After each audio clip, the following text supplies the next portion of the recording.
fact, boys and girls, anong lagay?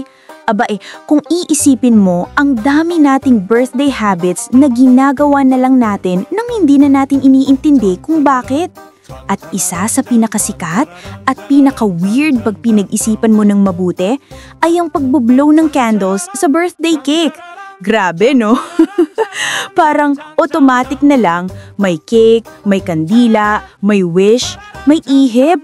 Pero kapag binuksan mo ang asapan at sinuri mo ng mas malalim, pambihira. Akala mo simpleng ritual lang, pero ang daming pinanggalingan, kahulugan at kung ano-anong nakakatuwang sulok ng kasaysayan at siyensya. Unang tanong, at madalas pinaka-uncomfortable pag sineryoso mo, unsanitary ba talaga ang pag-blow ng candles? Oo. At hindi ito haka-haka lang. Noong 2017, gumawa ng eksperimento ang mga food scientists sa Clemson University kung saan pinaihip nila ang mga volunteers sa birthday candles na nakasindi sa cake. Para sa buong video, nasa video description ang link. Shing! Your daily facts, sites and history. Fact your daily legends, what it's a mystery. Fact your daily power.